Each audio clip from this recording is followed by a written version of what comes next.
disconnect, enable on. Hydraulic pump control on. Depressurized vehicle lock tank. SSC hydraulic pump control on. The fact of the matter remains that we're not tourists in this country. It's time to unpack. Dodgers were probably my first love. Now, when I say Martian space, there is not a sign saying, welcome to Mars.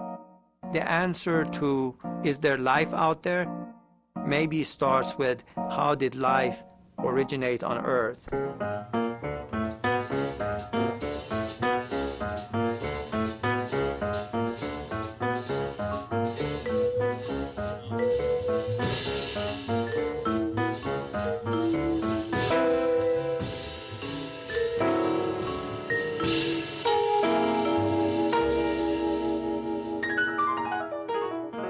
This is The Big Picture. An official Dean, and joining us on the program, Dodger announcer Steve Ryan. I have a little crooked nose because of Milner. I never fixed it. I finished the defense of my PhD dissertation, and we went to a Dodgers game to celebrate. We were playing the Mets. I was sitting on the outfield with a beer in one hand, hot dog in the other hand. So Milner hits this foul ball, and then the ball hits me right on my nose and bounces all the way back on the field. 710 ESPN, it is Dan. I've been following the local teams ever since I moved to LA, which is like 30 years ago. The years have gone by so amazingly quickly. I can't imagine that I've been in US for 44 years. Am I supposed to finish this by a certain date? You do have a visitor coming in. Many of my from colleagues, off-lab. when they were a kid, when Apollo landed, it made an impression on them. Well, you're meeting with her for 30 minutes. They always knew that they wanted to be an astronaut. Front office meeting. It's good, but it wasn't my story. My story is that I came here and wanted to be an architect. And I soon find out that I didn't have the talent for it.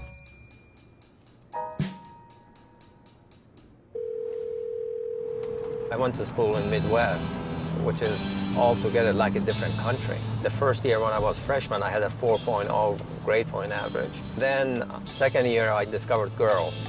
It was just like, wow, that's what life is all about. And my grade point plummeted.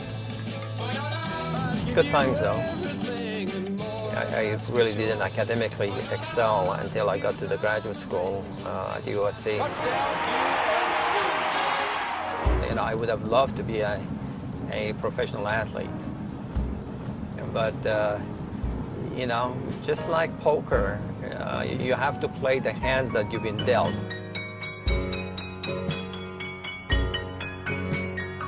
So I went into engineering. The Jet Propulsion Laboratory, a sprawling 80-acre research and development complex in Pasadena, California, scientists and engineers were racing toward the same So I want to really first show you this spacecraft. We work on 3 dimensions or axes.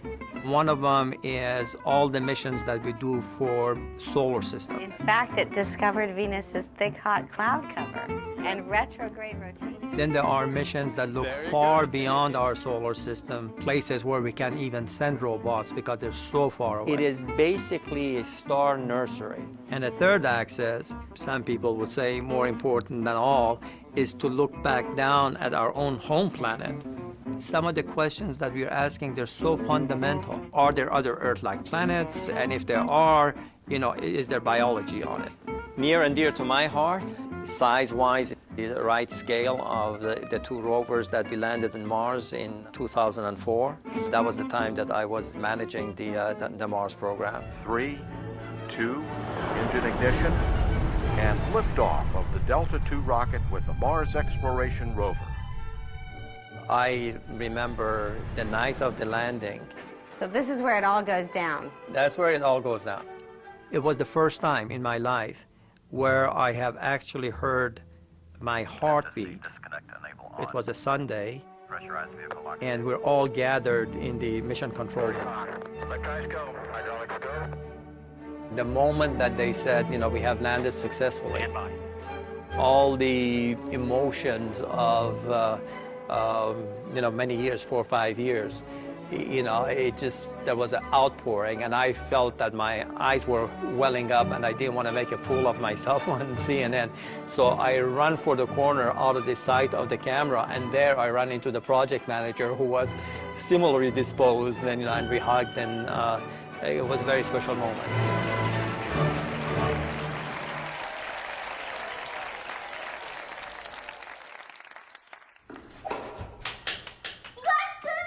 When I go home over the weekends, go play with my nieces, and they slap me upside the head, that's the way they keep you grounded. We were watching the rovers landing the first night. Oh. Girls, I don't remember how old they were, but they could also watch it, and they were all excited about seeing him on TV.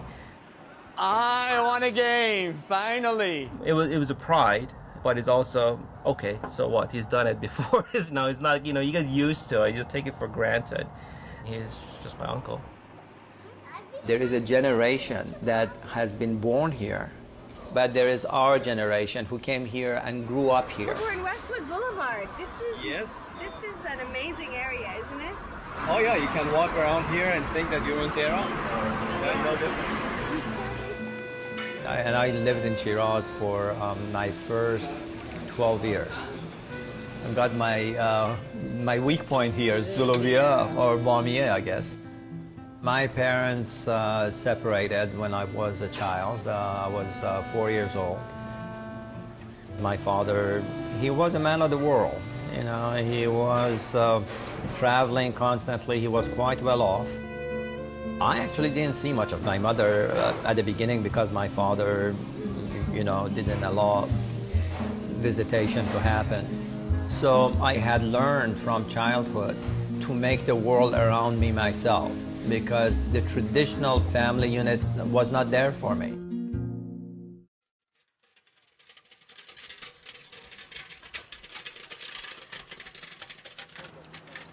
This is going to be the next rover that we send to Mars. We're going to launch it in September of 2009. It takes about a year to get there.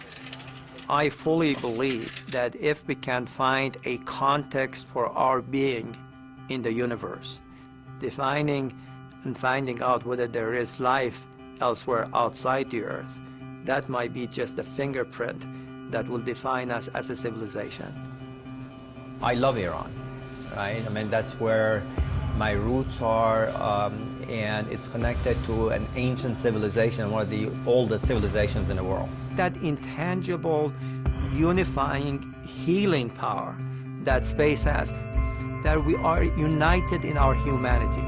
On the other hand, I've spent 2/3 of my life in America, and I love this country. I'm Iranian, I'm American. The connection cannot be severed.